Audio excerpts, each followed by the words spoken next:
the thing I think about going into this season, and we would love to hear from you today, as it is a shortened show. We will take you right up until the pregame show.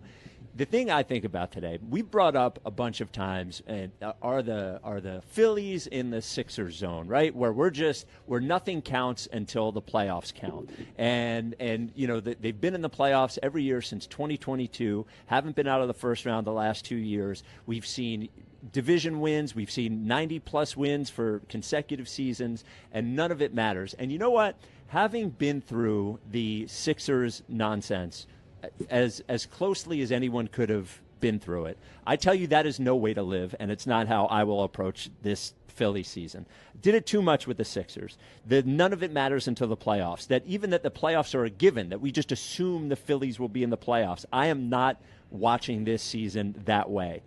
Who you are in the playoffs a lot of times is developed by who you are during the regular season. It is the ups and downs during the regular season. It is the surprise players during the regular season. It's the way that you got there matters. And I don't think we can just close our eyes and make pretend that the Phillies will definitely be in the playoffs. I think they will, but I think the minute that we start doing that is the minute that they start doing that. And, Joe asked in the hour we were on with Giglio beforehand, does it matter to you if they win the division or not? Now, at the end of the day, as long as they're in the playoffs, it's good that they're in the playoffs. But the truth is that I think that this team needs goals. I think that this team needs to be motivated. This team has not proven that they can just turn it on or turn it off or coast or any of those things. I think this team needs to be motivated by winning the division. I think winning a lot of regular season games, it doesn't give you playoff wins, but I think it is important for this team to do it. And so this regular season, I will live with the ups and the downs. I will get excited when they win 8 out of 9 and think that this is going to be the year, and I will be miserable when they lose 4 in a row, and I'll think that it's all going to go. I'm going into it with my heart open, ready to have it broken and then repaired again and then broken, and then going into the playoffs thinking that maybe this will be the year. I'm not just going to wake up one day and go, we'll see if they beat the Dodgers. It's no fun. It's no way to live. So I'm excited for this Phillies season because I think it could be special, but mostly because I don't want to sleepwalk through the next 5 months. We don't want them to, so I'm not going to either. Yeah, and I don't think most Philly fans are. I mean, we may say something being pessimistic going into a season just so we can have sort of a defense mechanism there in case things don't go our way. But by and large, this fan base is a fan base that has been bred and has in their DNA of hope and belief of doing the unthinkable at times. And it's not that winning the division or winning the World Series is necessarily unthinkable. It's just that they aren't necessarily the favorites to do it. And winning the division, I think, does matter. Sure. And it matters to me that they win the division. It's not necessarily the ultimate goal that I'm setting there. But listen, as a baseball team that's got this much talent infused upon it, it's nice to have something that sort of represent how good you were during that time, even if it doesn't lead to the ultimate goal of winning the World Series. In other words, being the best team in this division where you have the New York Mets and you have the Atlanta Braves, right? This isn't necessarily the NFC South with the Saints, the Bucks, and damn Carolina Panthers and the Falcons, right? This is a very good division, and to be the I guess the face of this division for a 5-year period, which you can almost consider in today's sports landscape as an era. I don't know if you get 10-year, 15-year eras with sports teams anymore. You get a team that's good for 5 years, that's pretty much an era right there. So this team has, at this point, established that they have been the best team of the last 5 years, 6 years around here. So winning another division would give them, 3 or 4 out of 6 years, 4 out of 5 years? It would be 3, Well, this right? would be the third straight year. Yeah, it would be third. Third straight, but is that the only 3 that they've won during this whole time? First 2 were wild card. So at least you get 3 out of the 5 years. You would still have that claim as the most consistent team in this division with higher, obviously, goals ahead of you. So we do this for every team at the beginning of every season. But I always go back to these 2 teams, the Eagles and the Phillies, as the two teams that we really leave ourselves open and vulnerable to have your heart broken because they don't meet expectations. And they've earned that right. Yes. With their consistent winning. They They've earn the pressure. Yes, they've earned that. Yeah. We're back here. Yeah. And this is where we are. It's the first game of the season. We got great weather. You know the best thing about the early start to a season? Is it the marching band that walks in front of you as you're I was trying doing to a talk radio over. show? I was trying to talk over it. Okay, but all right. One of the best thing is that you can enjoy the early portion of the season and being just a baseball fan, being happy that baseball is back. Yep. Being happy that now we got another sport that we're going to pay attention to, that we're locked in on. We as Philadelphia sports fans, our winter sports suck. They suck. They do suck. They just do. They do. They do suck. So we need something to have hope in and belief in and get excited about. And that's what the Phillies represent. And I love it. I do. I love it. That's why I'm happy. Like, yeah, I finally got something that I can be locked in on a night-to-night basis. And we actually come in the next day and talk about. We talk about the Eagles enough as it is. But at least we got this we can actually get into and sink our teeth in. You're telling me that Embiid returning last night and beating the Bulls and scoring 157 squad douche meant nothing. I agree with you. Squad douche. Yeah, it's been a tough run for the Man. sports team. Yeah. Well, how you so Fritz? Yeah. You know, Where you at, big fella? Where you at? Oh, man. Yeah. So 215-592-9494. Fritz. Yeah. I do want to, and I'm not teasing you when I do course this. you are. No, I'm not. I can't talk about the baseball team No, without being teased. no. I'm asking about your evolution over the last 6 weeks because you would admit, and I think all of this was genuine, right? Yeah. None of it. You started off talking about 88, 89 wins, lowered expectations, really think that the window is closed, but at least we can enjoy a baseball team with a couple of young guys. Yeah. And then in that time, I think it's been about 6 weeks, from right before spring training until now. Yeah. You've gone to, and when we said yesterday, are they a real contender to win the World Series or puncher's chance? You said they could really win the World Series. I see it. So tell me about the evolution of going from everyone lower your expectations to your expectations are as big as they've been over the last 4 years. Yeah, they're right back where we were. Yes. Yeah. So I think a lot of it has to do with the pitching side. So I look at the starting rotation. If I think Luzardo is going to finish top 5 in Cy Young, which I do believe, Wheeler, the way that he's progressing, I think that's helped raise my expectations. Because I thought maybe May and who knows what he's going to look like. But when every indication is that he feels exactly the same, and even when he talked to the midday show, when I think even he was trying to couch how good he feels. Yeah. I thought that was important. The fact they might get real Zach Wheeler back. Now I do think the one thing I'm looking for with him is fatigue, just from the standpoint of starting hot and can he keep that up through August and September with where the arm is at. But at least it seems like we're going to get Zach Wheeler back. Then you go to Sanchez being Sanchez. What I saw from Nola, even the World Baseball Classic spring training, the fastball up a tick and a half.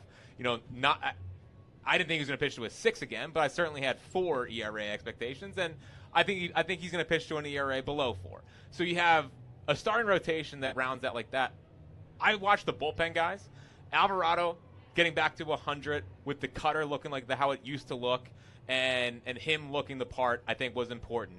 Even a guy like Kyle Backus, who I know a lot of people may not know yet. He was the Strom trade? No, they traded. It was I always screw that up. Who was the Strom trade? So that was Jonathan Bolin. Right. Who also, I think, is going to be really good. I mean, he's up to 99 the other day. So he was like a 95-mile-an-hour guy, and he's the 4th righty in the bullpen, whereas Kirkering's the 3rd. Yep. And we'll see what Kirkering looks like, obviously, with the injury and how everything shaped up last year. But even like a guy like Kyle Backus, who's a funky little lefty, and lefties hit like 150-something off of him last year. So I think the whole bullpen and the arrangement of it and the way that I love Brad Keller, Juan Duran. So I think pitching-wise, I think is the reason why I raised like the floor for this team, because I have a very hard time believing that they're going to lose many games with both the starting rotation the way it is and the bullpen the way it is. And then offensively, and I know a lot of how I feel is based off spring training, which I know is hard to do, but I think some things do matter in spring. And Stott looking exactly the same as he ended last year, where he did bat 295 in the second half with the lowered hands. Him hitting 375 in spring, that was notable to me. The Bryce homer, Schwarber looking fine.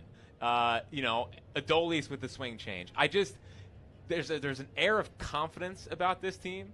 I know you don't want to get too confident, like you're just going to cakewalk through the postseason, but I think the Mets doing what they did and bringing in Bo Bichette, there's going to be a real friction point between those two teams. Like, I think the Phillies are going to win the division, but I think it's going to be decided by a game or two. Like, I think those two are going to be neck and neck. I don't think the Braves are going to be that. Like, I think they're going to be fine, but they feel more 85, 86 wins than in the 90s, where I think the Phillies. They're cursed anyway. Well, this is what they get for letting go of Freddie Freeman. Yeah, this is the baseball gods catching up to the Braves. Yeah, and it's the right thing to do. Yeah. So I think where my raised expectations have come from is you're seeing the same-ish offense, but I really think pitching staff-wise, they're better than last year. And last year was really, really good. And I think the bullpen's going to take a step forward. I mean, last year we opened the season with Carlos Hernandez and Jordan Romano in the bullpen. Now we got Juan Duran as the closer. Yeah. So I think most of it comes from pitching. I don't feel like they choked against the Dodgers. I don't think it was as neck and neck as they like to, Like, it was close. It was close, but blaming the 2-2 pitch and think they're just going to come back here and win that game. Yeah. Like, you're going to win that game 1-0 was a bit of a stretch for me. And they made little critical mistakes. But I just have a good feeling about the group, and I think that they're using the whole motivation of you guys ran it back again maybe as something that could be a rallying cry for them. Yeah, and well, they did run it back. They did. What are they using as a rallying cry? Well, the rallying cry is like, we know how this ends. All they hear is, we know how this ends. Gotcha. We know how this ends. We know how this ends. Yeah. And, I mean, you went through it with, we know how this ends. We know how this ends. Yeah. And you guys finally broke through. Yeah. And you got cheated out of the Super Bowl. Everyone talks about it. But, that can be internal motivation for a club that has a lot of aging veterans on it. Well, and the thing about the pitching being the way that it is, and because when we're talking about running it back, we're not talking about the pitching staff. Right. Everybody knows we're talking about the lineup, right? Yep. Is they're really going to have a chance to prove everybody wrong, because it really does come down to them. I don't think there's some sort of wiggle room in terms of how good you think the pitching is going to be, but I think the floor is pretty high, right? Yeah. I mean, we can depend on Sanchez. I think we can, unless he's hurt, we can depend on Luzardo. Right. And once Wheeler's back, I'm sorry, I'm depending on Wheeler. And I think the bullpen, you can depend on the bullpen. So if this team, and when we're talking about it in the 1 o'clock hour, if this team is, in July, if they're 3 games over 500, it will be because of the offense. It will be because of the offense. So they have an opportunity. Those guys have an opportunity to elevate. The ceiling from this team doesn't come from the pitching. It comes from the hitting. The floor comes from the pitching, and the ceiling comes from the hitting. Yeah. They could be, I said 97 games. If they are like I think they scored the 7th most runs in baseball last year. If that ends up right around the same, I'm sorry, they could be upper 90s in wins as long as they don't go backwards in offense. I agree with you. It's a very good baseball team, and I like the fact that so many guys have a little extra pressure on them this year. I don't mind that. I really don't mind that. Look how Trey responded when he came off of a bad year to winning a batting title, right? Schwarber in a contract year. Look what that led to and what his production was last year. I didn't like the Dombrowski comments. I'll go to my grave saying it's something he shouldn't have said, and he knows he shouldn't have said it. But such is, he said it. And if that means Bryce has a little bit of extra chip on his shoulder and a little bit of extra motivation, you know who's going to benefit from that? Us. So I don't give a damn. It's not a bad thing if he has a chip on his shoulder. I think Dave Dombrowski would be thrilled. Yeah, exactly. If he motivated Bryce. Even if that wasn't his intention, if that was the result, he'll take the heat that came with that if it produces what we hope it produces with Bryce Harper. Alec Bohm, we've talked about that. We know what's there with him. We know who's in the waiting to get in that position as soon as he gets healthy, as the organization is focused on a youth movement as well in this lineup. I think the dynamics of this team this year is in the perfect position for us to really get a chance to make a ultimate decision on who's bright light players and who aren't, and it is time to move on from guys. the pressure is there with this team this year, and that's a good thing. I don't think it's a bad thing. I don't think it's a negative pressure. I think it's more or less we as a fan base have said, you know what, we've been sitting here supporting you, believing you. We got $3.5 million through the gates every year. It's time to actually come through. It's time to actually come through. And if you go down swinging, pun intended, but from the standpoint of not just go down by striking out, but I mean go down saying you fought tooth and nail, yes, and you just got beat by a better team, then it's just not our time. It doesn't mean it'll be any less disappointing, but it's more acceptable when we know you did your best. The coming up small, going out in a whimper, not playing smart fundamental baseball, those type of things are hard to accept. It's time to get it done if you're the Phillies. The talent is there. 215. How many more pregame speeches do I got to give today? Dude, get down there. Yeah. Jeez, go down there and say, do you want to end up on WIP with two schmucks? I'm ready to go down there and get a 3-pitch strikeout. I'm ready to get in the batter's box, man. Throw something for me.